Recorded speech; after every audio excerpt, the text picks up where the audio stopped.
Jornal Câmara dos Deputados. PEC em tramitação na Casa agiliza a votação de vetos presidenciais. Deputados estudam alterações na tramitação de projetos na CCJ. Parlamentares manifestam apoio a categorias que estão em greve. João Paulo Lima, do PT pernambucano, fez um apelo ao governo federal para que abra um canal de negociação e diálogo junto aos servidores dos Correios, que se encontram em greve desde o dia 14 de setembro. Segundo palavras de João Paulo Lima, os sindicalistas estão preocupados com o processo de acirramento nas negociações com o governo, além da possibilidade de desconto dos dias parados. Paulo Folleto, do PSB Capixaba, manifestou apoio às escolas técnicas federais que, na opinião dele, desempenham um importante papel na formação de jovens para conquistar a inserção de qualidade no mercado de trabalho. Paulo Folleto pediu a imediata abertura de negociações com os educadores brasileiros em greve, com o objetivo de evitar prejuízos aos alunos que estão se preparando para fazer o Enem, o Exame Nacional do Ensino Médio. Os bancários entraram em greve nesta terça-feira por tempo indeterminado depois de 4 rodadas de negociações. Assis Carvalho, do PT piauiense, informou que a categoria reivindica reajuste de 12,8%. De acordo com palavras de Assis Carvalho, os bancos lucraram até maio deste ano mais de 27 bilhões de reais, mas se negam a atender às reivindicações da categoria. Ivan Valente, do PSOL de São Paulo, solidarizou-se com a greve dos bancários e afirmou que a categoria está certa em reivindicar aumento salarial, pois, segundo o parlamentar, o lucro dos bancos é exorbitante. Ivan Valente criticou a forma como as instituições bancárias exploram a força de trabalho pagando baixos salários, sendo que, segundo afirmou o deputado, os bancos possuem a maior taxa de captação de recursos do mundo. Perpétua Almeida, do PCdoB do Acre, também solidarizou-se com a greve dos bancários. Para ela, a situação poderia ser evitada se os banqueiros abrissem mão de uma parte pequena dos lucros para garantir salários mais dignos aos funcionários. Perpétua Almeida pediu aos donos de banco que negociem com os bancários para que eles possam ter condições mais dignas de sobrevivência, com melhores salários. Economia.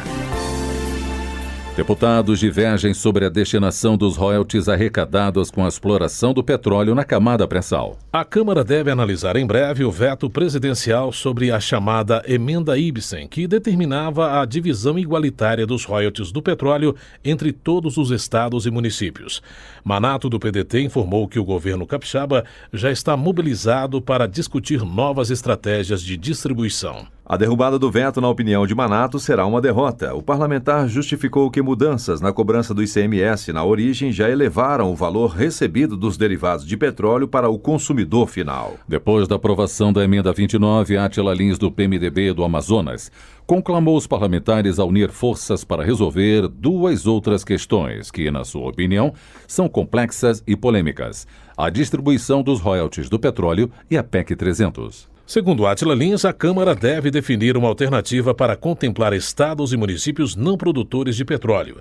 Em relação à PEC 300, ele ponderou que a proposta propõe a criação de um fundo que vai ajudar os estados que não dispõem de recursos a pagar o piso salarial de policiais e bombeiros. O secretário da Receita Federal, Carlos Alberto Freitas Barreto, vai participar de audiência na Câmara amanhã para prestar contas sobre a arrecadação do órgão em agosto. Na ocasião, Júlio César, do DEM do Piauí, vai cobrar a classificação definitiva dos tributos compartilhados entre estados e União. Júlio César citou como exemplo o imposto de renda, que é um dos componentes dos fundos de participação de estados e municípios. No entanto, o deputado explicou que, dependendo da forma como o imposto é arrecadado, os recursos vão para uma conta que não compõe os fundos, deixando de beneficiar os entes da federação. José Guimarães, do PT do Ceará, elogiou a medida anunciada pelo governo federal de elevar em 30% a alíquota do IPI para automóveis importados. Na visão de José Guimarães, a iniciativa visa conter o avanço dos carros estrangeiros, além de estimular a produção nacional. Bom Gás, do PT do Rio Grande do Sul, acredita que o orçamento participativo que permite à população influenciar sobre o orçamento público é o modelo mais correto para o Brasil. No entendimento de Bom Gás, a sociedade precisa saber como se forma o orçamento da União e tem o dever de decidir sobre a aplicação dos melhores investimentos para os municípios. Edinho Araújo, do PMDB, pediu ao governo federal que observe a situação dos municípios paulistas às margens do Rio Paraná, que vem sendo atingidos pela guerra fiscal entre São Paulo e Paraná. A guerra fiscal é a disputa entre estados para atrair empresas por meio da oferta de benefícios fiscais. Recentemente, segundo Edinho Araújo, o frigorífico Friboi fechou suas portas em Presidente Epitácio, gerando a demissão de 1.300 funcionários. Paulo Maluf, do PP de São Paulo, fez uma análise sobre os governos brasileiros ao longo dos últimos 100 anos. Apesar de reconhecer os méritos passados, o deputado entende que a atual gestão é mais eficiente, especialmente no que se refere ao trato dos recursos públicos. Paulo Maluf citou ainda a arrecadação de impostos registrada no Impostômetro de São Paulo, que, na sua opinião, demonstra que o país não precisa criar mais tributos para investir na saúde ou na educação. O Brasil pode se sustentar e crescer internamente para se transformar em uma das maiores potências mundiais. Desenvolvimento Regional. Parlamentares comemoram destinação de recursos para cidades atingidas pelas chuvas em Santa Catarina. Luci Schoenack, do PT, parabenizou o governo federal pela liberação de 13 milhões de reais para as prefeituras que decretaram estado de emergência em Santa Catarina por causa das chuvas. A deputada destacou a rapidez com que os recursos podem ser utilizados através de cartões de crédito. Luci Schoenack registrou ainda que o turismo no Brasil vem aumentando muito, principalmente o turismo interno. Para ela, esta é uma demonstração de que as necessidades básicas da população estão satisfeitas e as famílias de menor poder aquisitivo também podem viajar, fomentando a economia. Onofre Santo Agostinho do DEM enalteceu a iniciativa do governo federal em liberar mais recursos para atender os municípios catarinenses atingidos pelas enchentes. Além de mais recursos, os desabrigados pelas chuvas poderão sacar o Fundo de Garantia por Tempo de Serviço. Onofre Santo Agostinho salientou ainda que os aposentados vão receber, neste mês, o salário em dobro. Amaury Teixeira, do PT da Bahia, parabenizou o governo federal pela ampliação do limite no número de dependentes do Bolsa Família, de 3 para 5 crianças. Essa alteração representa um aumento de R$ 242 para R$ 306. Outra mudança no programa destacada por Amaury Teixeira foi o retorno garantido. Este dispositivo permite aos beneficiários que conseguirem melhor renda e depois vierem a perder a reinclusão no Bolsa Família. Para ele, essa alteração vai desestimular fraudes para a manutenção de famílias no programa. Transportes. Wellington Fagundes, do PR, solicitou ao Ministério dos Transportes que duplique a BR-163 no trecho que vai de Rondonópolis a Cuiabá. A importância da obra se deve ao grande movimento de caminhões de carga na rodovia, explicou o parlamentar. Wellington Fagundes acrescentou que também será contemplado o trecho entre Rondonópolis e o terminal de cargas da América Latina Logística, que administra a Ferronorte.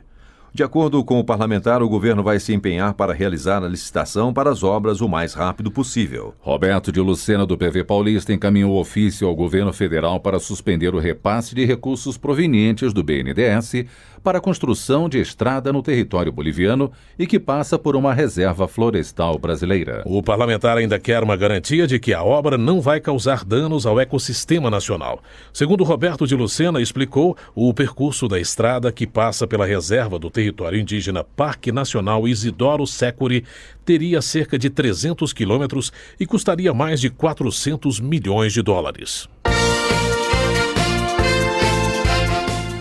A pauta de votações de cada uma das casas do Congresso poderá ser trancada se os vetos presidenciais a projetos de lei não forem apreciados em até 30 dias após sua publicação. Saiba mais detalhes sobre a proposta da matéria de Ideleine Macedo, repórter da Rádio Câmara. A medida está prevista na proposta de emenda à Constituição do deputado Eduardo Cunha, do PMDB do Rio de Janeiro, que estabelece o trancamento para os vetos realizados já a partir de janeiro deste ano. Hoje, somente a pauta das sessões conjuntas do Congresso é trancada nesses casos. De acordo com a PEC, após os 30 dias contados da publicação, o veto entra em regime de urgência tanto na Câmara como no no Senado. Nesses casos, todas as deliberações ficariam suspensas em qualquer tipo de sessão, seja extraordinária ou ordinária. Até mesmo as análises de medidas provisórias dependeriam da análise do veto. Integrante da Comissão de Constituição e Justiça, que vai analisar a proposta, o deputado João Paulo Lima, do PT de Pernambuco, manifestou apoio à PEC. Ele diz que, pelo sistema atual, é comum os vetos ficarem na gaveta do Congresso. Isso leva a que todo o esforço e toda a votação do Congresso seja essencialmente, eu diria até, desrespeitada, né? Isso pela própria casa.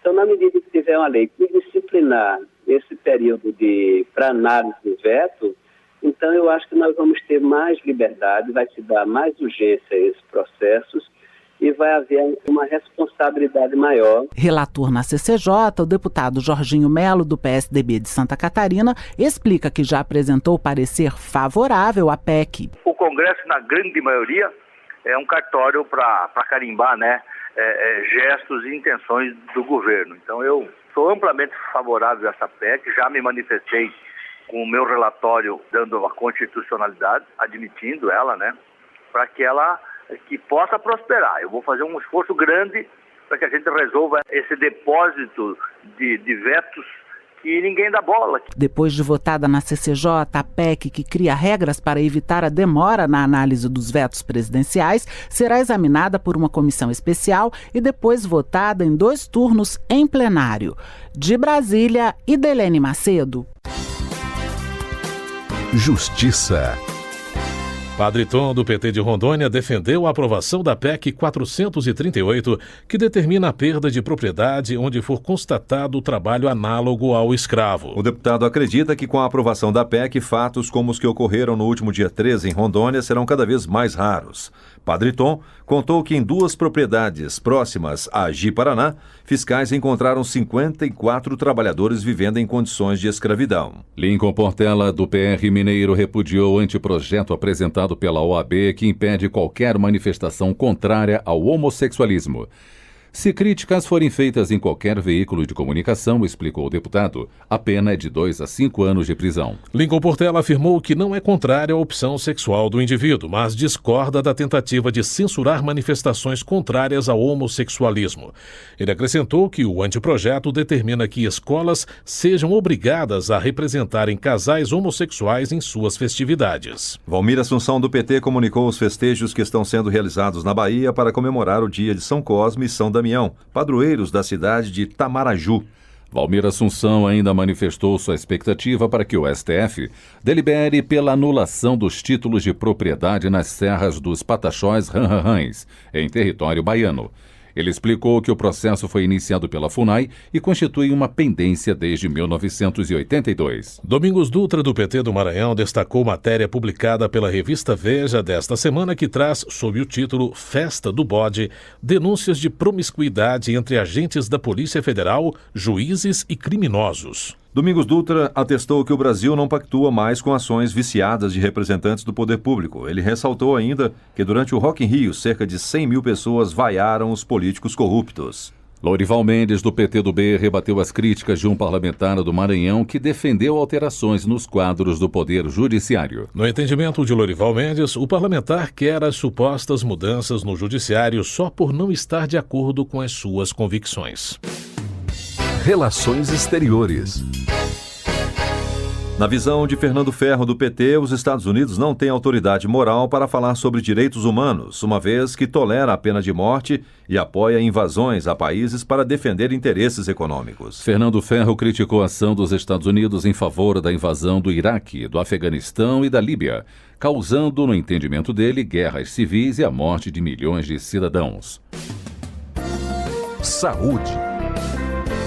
Berinho Bantim, do PSDB de Roraima, chamou a atenção para a situação dos índios que estão na área da reserva Raposa Serra do Sol e sofrem com um surto de beriberi.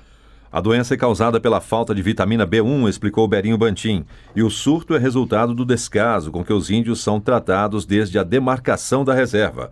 Ele pediu ao governo que libere mais recursos para que a FUNAI possa tratar os indígenas. Zé Vieira, do PR maranhense, cumprimentou o presidente da Casa, Marco Maia, por atender requerimento de sua autoria e decretar o fechamento do espaço destinado aos fumantes na Câmara. Zé Vieira lembrou que existe uma lei que proíbe o fumo em espaços públicos com o objetivo de preservar a qualidade do ar e incentivar as ações em favor da saúde dos brasileiros. Zé Geraldo, do PT do Pará, pediu ao Ministério da Saúde para investigar as denúncias que mostram o descaso de municípios com a saúde pública. Segundo o deputado, cerca de 300 ambulâncias estão paradas no pátio de várias prefeituras. Na opinião de Zé Geraldo, o que falta no Brasil é uma fiscalização rigorosa no setor, pois ainda existem, de acordo com palavras do parlamentar, muitos gestores que desviam dinheiro da saúde.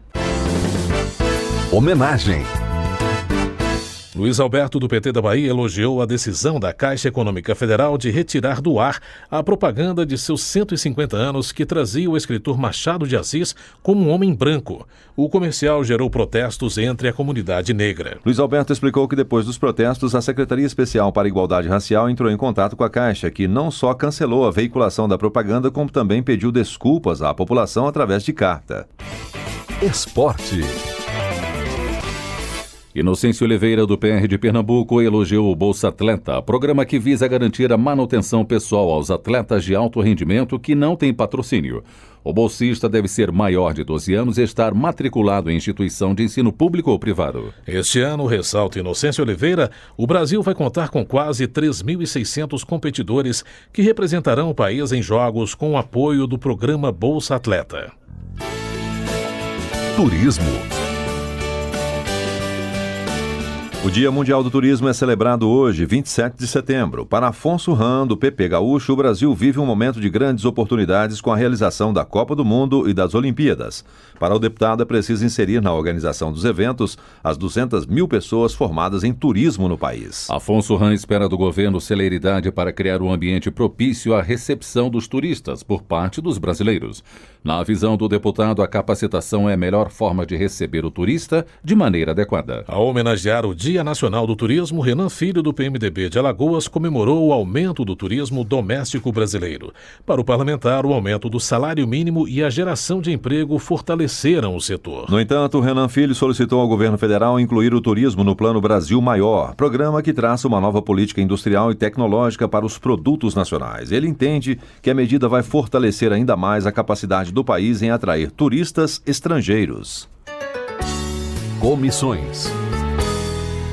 Um grupo de trabalho vai estudar alterações no regimento interno da Câmara e na Constituição para dar mais celeridade e clareza na tramitação dos projetos pela CCJ, a Comissão de Constituição e Justiça e de Cidadania. A repórter da Rádio Câmara, Dini Moraes, traz mais detalhes sobre a iniciativa. A medida foi anunciada nesta terça-feira pelo presidente da Câmara, deputado Marco Maia, e pelo presidente da CCJ, deputado João Paulo Cunha, do PT de São Paulo, depois que alguns veículos de imprensa criticaram a sessão da última quinta-feira da comissão, em que 118 projetos foram aprovados em 3 minutos com a presença de 2 deputados. O presidente Marco Maia explica por que essa sessão não será anulada. Não houve em nenhum momento qualquer tipo de infração em relação ao regimento interno da Câmara dos Deputados que permite a realização de sessões, mesmo que sem que haja o quórum presencial. É preciso que haja o quórum de deputados que estejam na casa.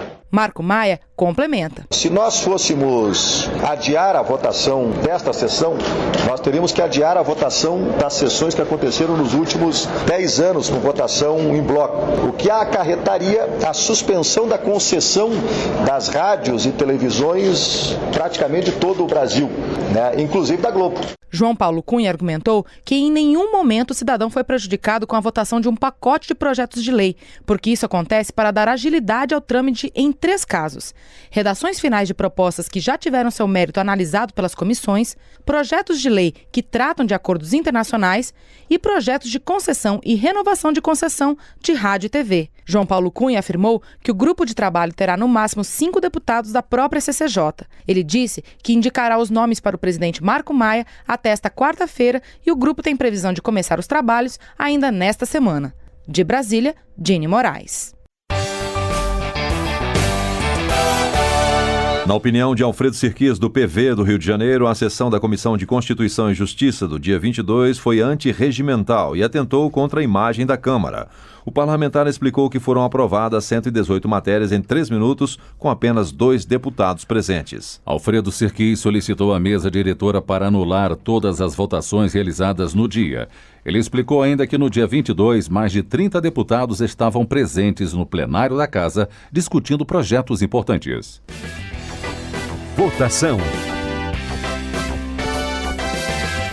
O plenário aprovou hoje o projeto de decreto legislativo que autoriza o Brasil a enviar a fragata União para compor a força-tarefa marítima da Organização das Nações Unidas no Líbano. O objetivo da missão é restaurar a autoridade libanesa e ajudar a garantir a paz entre Líbano e Israel.